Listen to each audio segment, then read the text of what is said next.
Halo semuanya, dan selamat datang lagi di sesi pembahasan kita. Nah, hari ini kita bakal ngebedah satu manuver geopolitik yang, jujur aja, bener-bener krusial.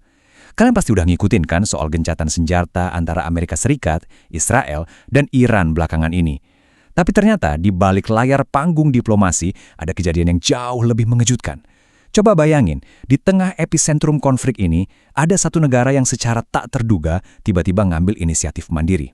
Kita langsung bahas aja ya. Angka 1, percaya atau enggak, ini adalah angka yang paling penting sekarang.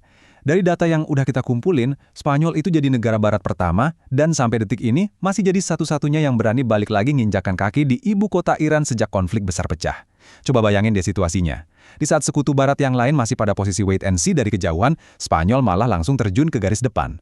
Pertanyaannya, kok mereka berani banget ngambil resiko sebesar ini? Oke, kita masuk ke bagian pertama, lini masa konflik 2026. Buat paham seberapa nekat dan beraninya langkah ini, kita harus lihat lagi eskalasi yang benar-benar kayak roller coaster ini. Ini semua terjadi cuma dalam hitungan minggu loh. Coba perhatiin ritmenya. Tanggal 28 Februari, konflik bersenjata resmi pecah. Cuma selang seminggu, persisnya 7 Maret, Spanyol terpaksa narik duta besarnya dan nutup total kedutaan di Teheran karena ancaman serangan udara dari AS dan Israel yang makin intens. Waktu itu situasinya dinilai terlalu bahaya. Tapi coba lihat lompatan ke tanggal 9 April, tiba-tiba aja pemerintah Spanyol ngeluarin instruksi resmi buat buka lagi kedutaan mereka. Ini tuh pergeseran arah kebijakan luar negeri yang benar-benar drastis dan secepat kilat. Lanjut ke bagian 2, diplomasi sebagai jalan keluar. Terus, apa sih sebenarnya motivasi di balik pergerakan kilat ini? Alih-alih ikut-ikutan masuk ke blok militer konvensional, Spanyol tuh secara sadar milih strategi kekuatan lunak atau soft power buat jadi penengah konflik. Ini peran diplomasi yang penting banget buat digarisbawahi. Coba dengerin pernyataan Menteri Luar Negeri Spanyol, José Manuel Álvarez, tanggal 9 April lalu. Dia secara spesifik bilang kalau langkah ini adalah sebuah kontribusi untuk mendorong stabilitas di kawasan. Mereka aktif milih buat gabung dalam upaya perdamaian langsung dari ibu kota Iran. Ini contoh fantastis gimana diplomasi bekerja. Spanyol memosisikan diri murni sebagai jembatan dialog, ngasih sinyal kuat kalau resolusi itu cuma bisa dicapai kalau kita buka saluran komunikasi langsung dari pusat badainya.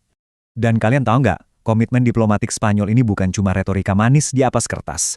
Perdana Menteri Spanyol, Pedro Sánchez, ngebuktiin pendiriannya di dunia nyata dengan satu penolakan keras. Beliau nggak ngasih izin buat Amerika Serikat pakai pangkalan militer Spanyol untuk ngelancarin serangan udara ke Teheran. Sebagai salah satu pemimpin Eropa yang paling vokal mengkritik konflik bersenjata ini, penolakan Sánchez tuh negasin satu fakta mutlak. Spanyol benar-benar menolak memfasilitasi eskalasi perang dan sepenuhnya, 100%, ngambil peran sebagai mediator damai melalui jalur diplomasi tadi.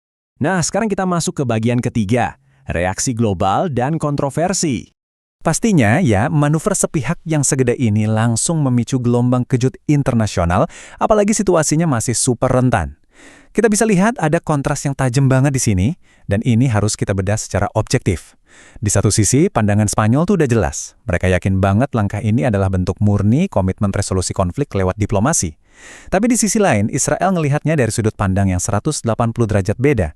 Israel ngelontarin kritik yang sangat keras, menyatakan kalau dengan buka pintu lagi di Teheran, Spanyol tuh pada dasarnya lagi bergandengan tangan sama apa yang secara tegas mereka sebut sebagai rezim teror. Ini jadi bukti nyata ya, gimana sebuah niat untuk jadi penengah bisa diinterpretasiin secara radikal beda lewat lensa keamanan yang saling bertolak belakang. Pada akhirnya, semua rentetan peristiwa ini bawa kita ke satu pertanyaan geopolitik terbesar saat ini. Gimana poros diplomatik independen Spanyol ini bakal mempengaruhi negara-negara Eropa lainnya di bulan-bulan ke depan? Apakah negara Eropa lain bakal mulai ngerasa yakin buat ngikutin jejak Madrid dan jadi pionir buat mempercepat perdamaian lewat jalur komunikasi? Atau jangan-jangan langkah berani yang mendahului sekutunya ini malah bakal bikin Madrid terisolasi di mata Barat? Efek domino geopolitik kayak gini nih yang wajib banget kita pantau terus. Oke, terima kasih udah ngikutin pembahasan kita kali ini. Tetap kritis melihat pergeseran dunia di sekitar kita, dan sampai jumpa